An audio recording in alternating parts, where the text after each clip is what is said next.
In the annals of espionage, few names resonate with such defiant courage as Virginia Hall.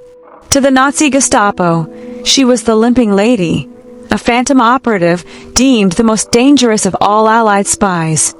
They hunted her relentlessly across occupied France, plastering her face on wanted posters, desperate to capture the woman who seemed to slip through their fingers at every turn. Yet, despite their vast resources, despite the very real and constant threat of torture and execution, Virginia Hall not only survived but thrived, orchestrating sabotage, training resistance fighters, and changing the course of World War II, all while operating under the most extreme conditions imaginable. Her story is not just one of bravery, but of astonishing ingenuity, unyielding determination, and an unwavering spirit that defied the brutal machinery of the Third Reich. This is the tale of an American woman who, against all odds, became a legend in the shadows. Born in Baltimore, Maryland, in 1906, Virginia Hall was not initially destined for the clandestine world of wartime espionage. Her early life pointed towards a career in diplomacy. Bright, ambitious, and fluent in several languages, she studied at prestigious institutions, including Radcliffe and Barnard, before traveling to Europe, immersing herself in cultures from Paris to Warsaw. She envisioned herself as an American ambassador, serving her country on the international stage. But fate, as it often does, had a cruel twist in store. In 1932, during a hunting trip, a tragic accident occurred. A stray bullet struck her leg, leading to a severe infection that ultimately required amputation. Her dream of a diplomatic career, which at the time often excluded individuals with physical disabilities, seemed to vanish in an instant. The U.S. State Department, citing disability, rejected her applications, crushing her aspirations. For many, such a setback might have meant resignation, a retreat from ambition. But Virginia Hall was not most people. The loss of her leg, and more acutely, the rejection from the State Department, only fueled a deeper desire to prove her worth to serve. As the shadows of war began to lengthen across Europe in the late 1930s, she found her opportunity. While working as a clerk in the American Embassy in London, she saw firsthand the escalating crisis, the rise of fascism, and the imminent threat to freedom. When Britain formed the Special Operations Executive, or SOE, a secret organization dedicated to set Europe ablaze by supporting resistance movements in occupied territories, Virginia saw her chance. Despite her disability, despite societal expectations, she volunteered, knowing the immense danger involved. Her fluency in French, her sharp intellect, and her unwavering courage made her an ideal candidate for a mission no ordinary person would dare undertake. In August 1941, under the codename Diane, Virginia Hall became one of the first female field agents to be sent into occupied France by the SOE.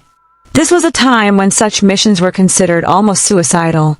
Dropped into Vichy France, an ostensibly free zone but heavily influenced by the Nazis, she arrived with a new identity, an American journalist named Bridget LeContre.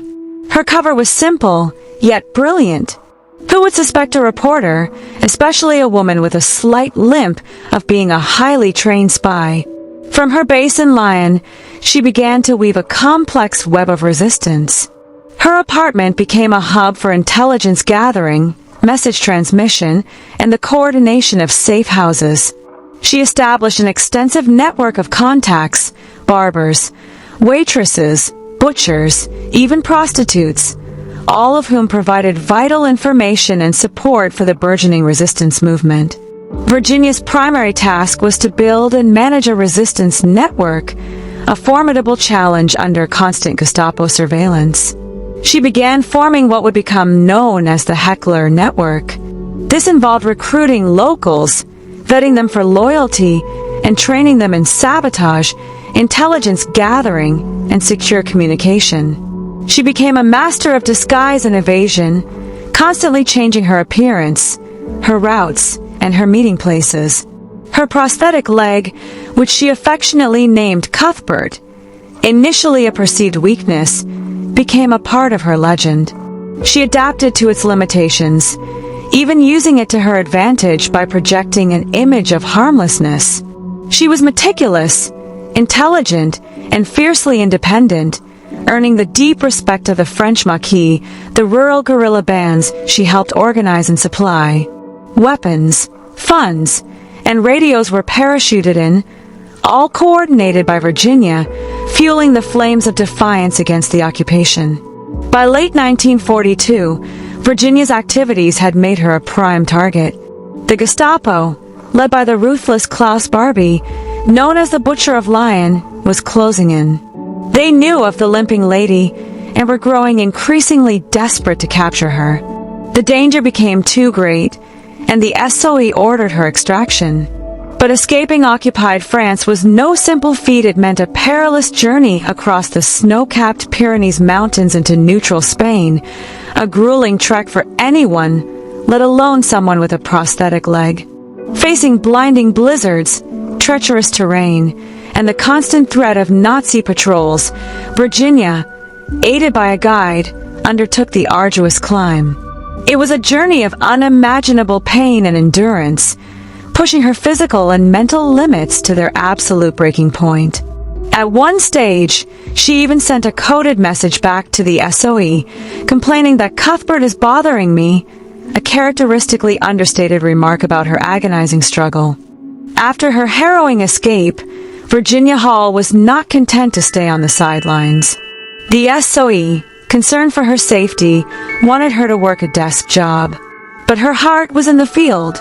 She transitioned to the American Office of Strategic Services, or OSS, the precursor to the CIA. Here, she argued passionately for her return to France, ultimately convincing her superiors. In March 1944, just months before D-Day, she once again infiltrated occupied France, this time disguised as an elderly peasant woman named Marcelle Montaigne. With dentures and a frumpy dress, she was virtually unrecognizable. Her new mission, to prepare the French resistance for the Allied invasion and disrupt German operations. She established the Saint network in central France, far from her previous haunts, and began coordinating sabotage missions, intelligence gathering, and the training of 3 battalions of Maquis forces, roughly 1,500 men. As D-Day approached, and after the landings on June 6, 1944, Virginia Hall's network became indispensable. Her teams blew up bridges, railway lines, and communication cables, severely disrupting German troop movements and supply lines. They provided critical intelligence on German positions and strengths, directly aiding the advancing Allied forces. In one remarkable incident, her Maquis groups ambushed German convoys, inflicting hundreds of casualties and capturing many prisoners. She was often on the ground, leading operations, organizing supplies, and inspiring those around her with her fearless leadership. Her ability to command respect and loyalty from hardened resistance fighters, many of whom were skeptical of outsiders, let alone a woman with a disability, speaks volumes about her character and effectiveness. When the war finally ended in 1945, Virginia Hall's incredible contributions began to come to light, though she always shunned publicity. For her exceptional service, she was awarded the Distinguished Service Cross by the United States, the only civilian woman in World War II to receive this prestigious honor. She also received the MBE, Member of the Order of the British Empire, from the British, and the Croix de Guerre from France. Despite these accolades, Virginia Hall largely preferred to remain in the shadows, true to her nature as a clandestine operative. She joined the newly formed Central Intelligence Agency, the CIA, in 1947, continuing to serve her country in various capacities until her retirement in 1966. She passed away in 1982, leaving behind a legacy that was, for many years, largely unknown to the public. Today, Virginia Hall's story is finally receiving the recognition it deserves. She represents the epitome of a true American hero, resourceful, resilient, and utterly dedicated to the cause of freedom. Her life proves that physical limitations are no barrier to extraordinary courage, and that true strength comes from within. She navigated a world dominated by men, overcame a life-altering disability, and faced down the deadliest regime in modern history, all with a quiet determination and an unyielding will. Virginia Hall's tale is a powerful reminder that history is often shaped not just by generals and politicians, but by the unsung heroes who work tirelessly in the shadows, whose bravery and sacrifice echo through time, inspiring us all to stand firm in the face of tyranny. Her legacy ensures that the Limping Lady will forever be remembered as one of the most remarkable spies of all time.